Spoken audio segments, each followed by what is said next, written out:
people do not pay for information.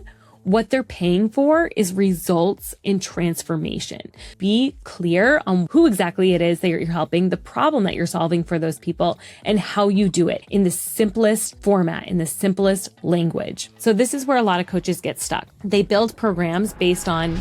Welcome to the Fuel Your Flow podcast. I am your host, Valerie Feghali, physical therapist turned software CEO and business coach for health and wellness coaches. We are going to be talking about all things health and business. They might be more closely related than you think. So let's go ahead and get into it. Welcome back to another episode of Fuel the Flow. Today, I want to talk about something that I see all of the time when I'm working with coaches who first come to me, especially those who are trying to grow and scale their business. And it's the question of, are they actually solving a problem worth solving? And more importantly, does your ideal client even know that they have this problem? Because here is the truth. You can be an incredible coach. You can be highly educated, deeply passionate, but if you're solving the wrong problem or communicating in a way that your client doesn't understand the problem, your business is going to feel like you're treading uphill constantly. Now, let me explain a little bit deeper. So most coaches that I work with fall into one or two traps.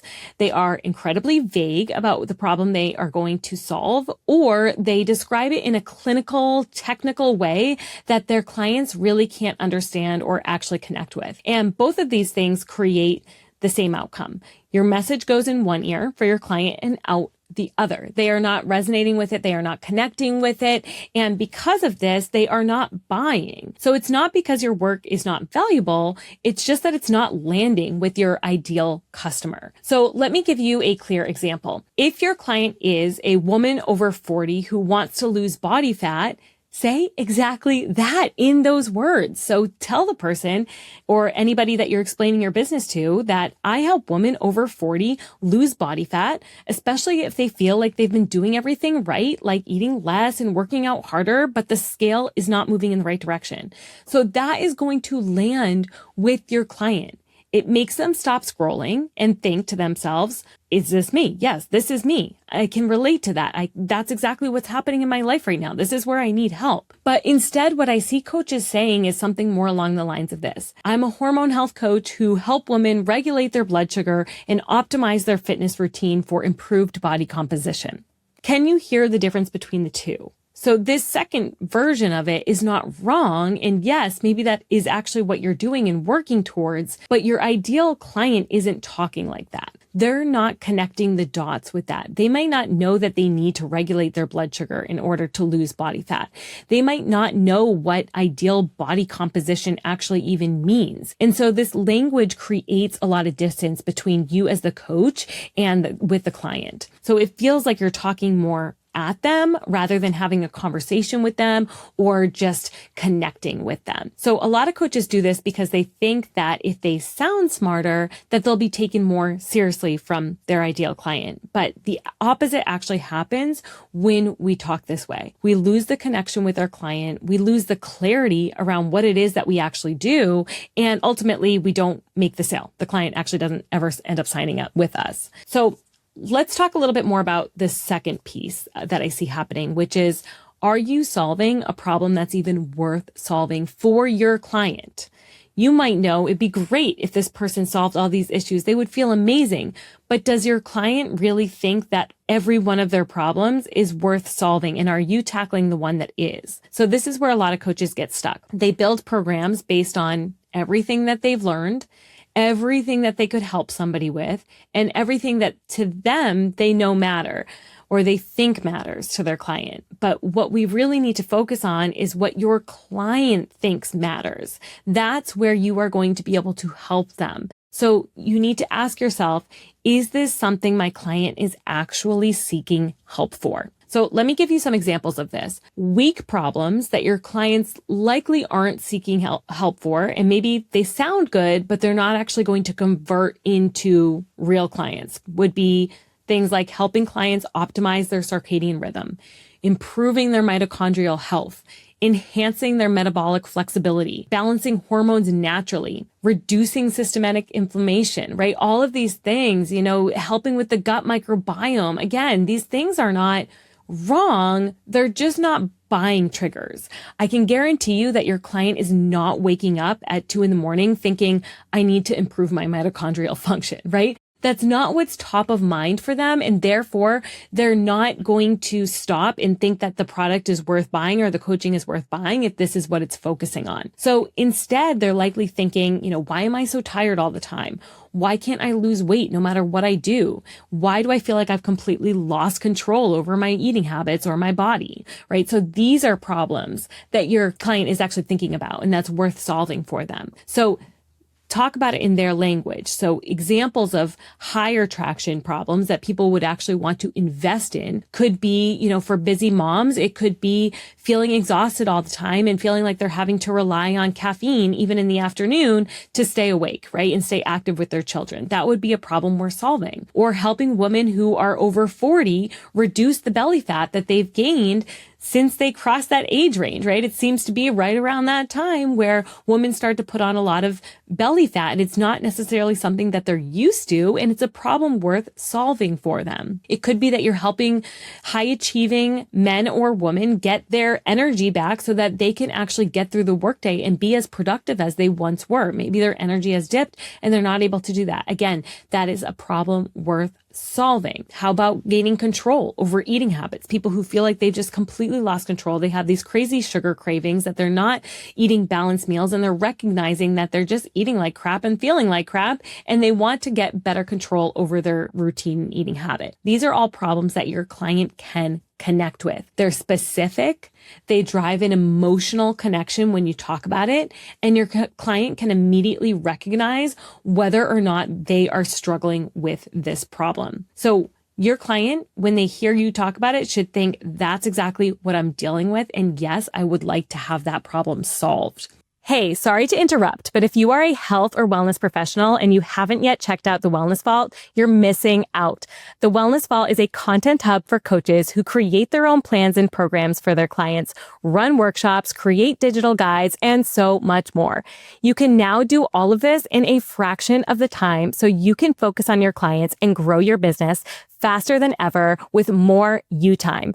The link to The Wellness Vault is in the show notes, so go sign up for your free trial today. So why does it happen that coaches kind of get so far away from their clients and start to kind of drift in terms of language and maybe build out programs that just really aren't hitting the mark or resonating with the client? Well, you've gotten really close to the science. You have an expertise, right? So you know the science behind everything you're doing. You know the mechanisms of why it's happening in the body. You know the deepest layers of all the things that you could help with in order to get the client the best possible result. So you default to a more scientific language. But that again is a language that your client can't connect to or can't understand. Another reason is that you might want to be proving your credibility, right? A lot of coaches, again, they talk in these more clinical terms because they want to sound smart, and they think that if they use these terms that are more, they shows that they know the science, that they'll be trustworthy. But in fact, that actually creates the opposite problem. It makes the client think like, oh, they might not fully understand what I'm going through. Like, yes, they have all these tools and they sound smart and it sounds like, they have some education or understanding behind this, but they don't really know what I'm experiencing. And so it actually builds a trust gap between you and your client. Now, the other thing is that you might be just simply trying to solve too many problems. You know a lot at this point. And so you want to help with everything. And maybe you're afraid to narrow down and niche down. But what happens in that situation is that your message becomes extremely diluted and overwhelming.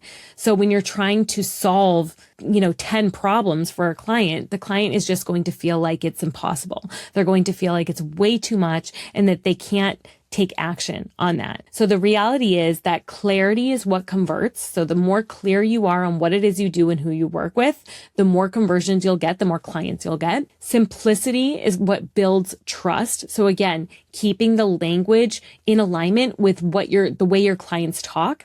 And then specificity is what gets attention. So when you're really specific on the problem that you're solving for your client and the way in which you solve it, that is what is going to drive attention to your practice and your coaching business. When, again, you're trying to solve 10 different problems at once and you have all these different methods of doing it, people will get lost. It's not going to create that attention that you need around your business in order to drive sales and conversions. So if you're listening and you're thinking, okay, I might be doing this, here are just a few ways that you can start to fix this. So ask yourself these 3 questions. What is my ideal client actively seeking help for? So this is not what you know that they need.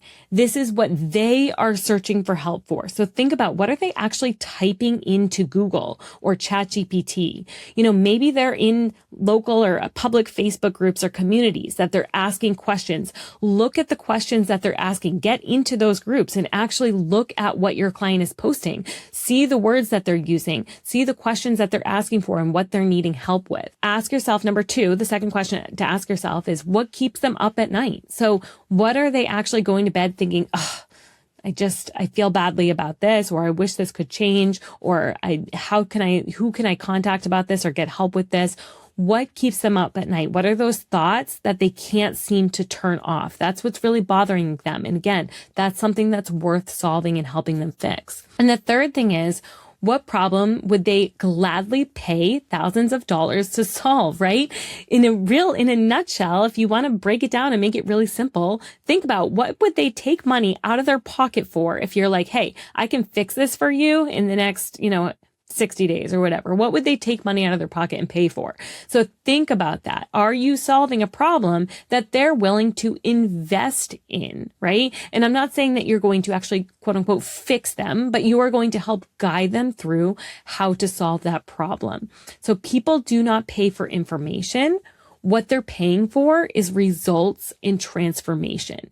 What is the transformation that you are promising for your client? What's the outcome that they are going to get at the end of working with you? And that's what you want to focus on. And again, say it in their words, and it shouldn't be 100 different things. It should just be 1 or 2 problems that you are tackling. And then you want to simplify your message. So examples of this, instead of saying, I help regulate hormones to improve metabolic health, try something along the lines of, I help women who feel stuck in their body and feel like they're gaining weight finally start to see progress again. Or instead of, I optimize nutrition and training protocols, say, I help you lose weight without living in the gym or cutting your calories so low and cutting out foods that you love. So these things, again, they can relate more to your client. So be clear on who exactly it is that you're helping, the problem that you're solving for those people, and how you do it in the simplest format, in the simplest language. If there's one thing I want you to take away from today, it's this. Your success as a coach is not just about what you know.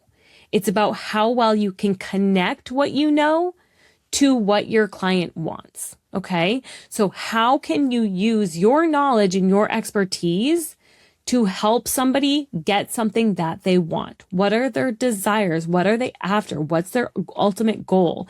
And how can your expertise help them get there? So speak their language, solve a problem that they can feel, that they know they have.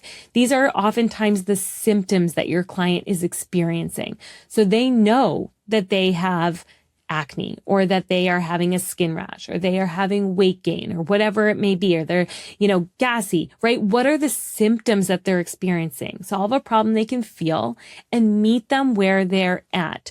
Don't try to go to level 10 when they're at level 1. Meet your client where they're at. Because when your clinical self is getting out of control and you feel like you're stepping too far into that scientific, clinical person that you are, expert that you are, you create distance from your client. So bring it back, be relatable to your client. When they feel seen, understood, and confident, that's where you can start to help them make progress. And that's where everything changes. So if this episode resonated with you, I'd love for you to share it with another coach who needs to hear this. And I'll see you again on the next one. I hope you enjoyed our conversation from today. Any links we discussed will be in the show notes below. Also, we would be incredibly grateful if you would leave us a 5-star review. This helps us keep the podcast going so that we can continue to provide value for all of you. I hope we see you on the next one.